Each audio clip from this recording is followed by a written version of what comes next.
S Venugopal, നോക്കൂ, 20 നിർദ്ദേശങ്ങളുമായി Trump പ്രഖ്യാപിച്ച സമാധാന ഉടമ്പടി നിൽക്കുകയാണ്. അതിൽ 72 മണിക്കൂർ സമയമാണ് ഹമാസിന് നൽകിയിരിക്കുന്നത് തീരുമാനം അറിയിക്കാൻ. ഒരു സമാധാനത്തിലേക്ക് കാര്യങ്ങൾ പോകുമോ എന്ന് ലോകം ഉറ്റുനോക്കുമ്പോൾ സമാനതകളില്ലാത്ത ആക്രമണം ഗാസയിൽ നടക്കുകയാണ്. 16 പേർ കൊല്ലപ്പെട്ടിരിക്കുന്നു. റെഫ്യൂജി ക്യാമ്പിന് നേരെയാണ് ഇപ്പോഴും ആക്രമണം നടന്നതെന്ന് അറിയുന്നു. നെറ്റ്സാരിയും പിടിച്ചെടുത്തതായി അവകാശവാദം വരുന്നു. മാത്രവുമല്ല, ഇനി ഒഴിഞ്ഞു പോകാത്തവരെ ഭീകരവാദികളായി കാണും എന്ന ഭീഷണി കൂടി മുഴക്കുന്നു പ്രതിരോധ മന്ത്രി. സമാധാന ഉടമ്പടിക്ക് ഇസ്രയേൽ ഇടങ്കോലിടുകയാണോ? തീർച്ചയായിട്ടും ഈ പീസ് പ്രപ്പോസൽ എന്ന് പറയുന്നത് തന്നെ ഏകപക്ഷീയമായ ഒരു പ്രപ്പോസലാണ്. ഇത് ട്രംപും നെതന്യാഹുവും ചേർന്നെടുത്ത പ്രപ്പോസൽ എന്ന് വേണമെങ്കിൽ പറയാം. ടോണി ബ്ലെയർ ഇത് യൂറോപ്യൻ രാഷ്ട്രങ്ങളുമായിട്ടും ആഫ്രിക്കൻ അറേബ്യൻ രാഷ്ട്രങ്ങളുമായിട്ടും സംസാരിച്ചിട്ടുണ്ട് എന്നുള്ളത് സത്യമാണ്.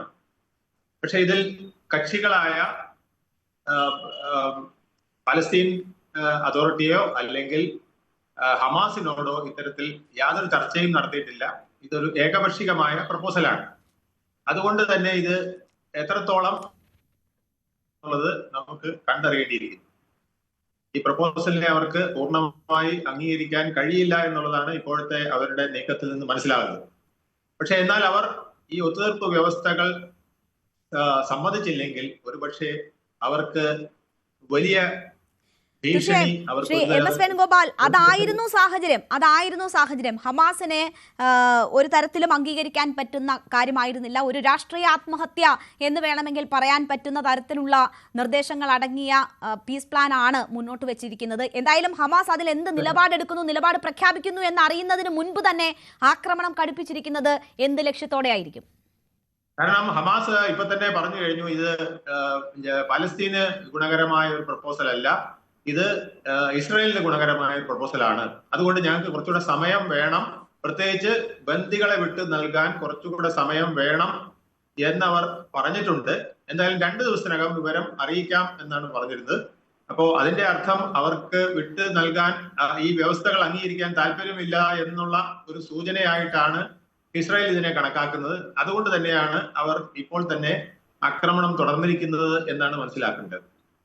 എന്തായാലും ഈ സാഹചര്യത്തിൽ ഹമാസിനെ സംബന്ധിച്ചിടത്തോളം ഒന്നുകിൽ ഈ വ്യവസ്ഥകൾ അംഗീകരിച്ചുകൊണ്ട് ചത്തതിനൊക്കുമേ ജീവിച്ചിരിക്കുക, അല്ലെങ്കിൽ വെടിയുണ്ടകൾക്ക് വിധേയമാവുക എന്നുള്ള രീതിയിലുള്ള പ്രപ്പോസലാണ് മുന്നോട്ട് പോകുന്നത്. ഇനി ഇത് യൂറോപ്യൻ രാഷ്ട്രങ്ങളിൽ നിന്നോ അല്ലെങ്കിൽ അറേബ്യൻ രാഷ്ട്രങ്ങളിൽ നിന്നോ ഈ പ്രപ്പോസൽ അംഗീകരിച്ചില്ലെങ്കിൽ വലിയ പിന്തുണയൊന്നും ഹമാസിന് കിട്ടാൻ പോകുന്നില്ല. ആ സാഹചര്യത്തിൽ അവർക്ക് വലിയ ഭീഷണി, അവരുടെ ജീവന് ഭീഷണി, അവരുടെ ഇനിയുള്ള മുന്നോട്ടുള്ള പോക്കിന് ഭീഷണി എല്ലാം ഉണ്ടാവുകയാണ്.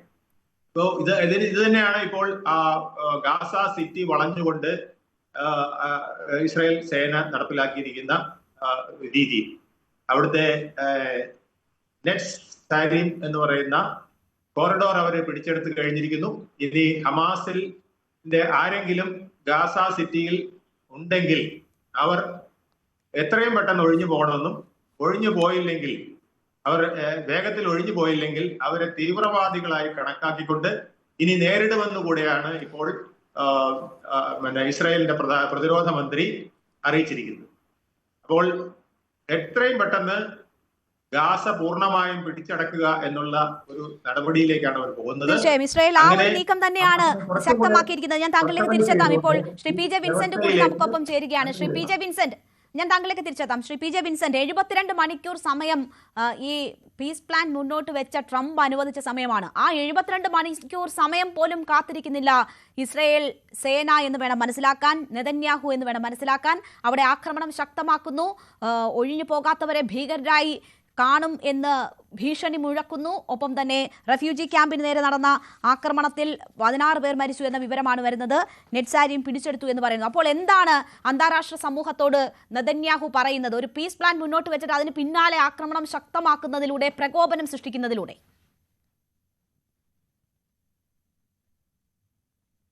ശ്രീ പി ജെ വിൻസെന്റ്, കേൾക്കാമോ? കേൾക്കാം. പറഞ്ഞോളൂ.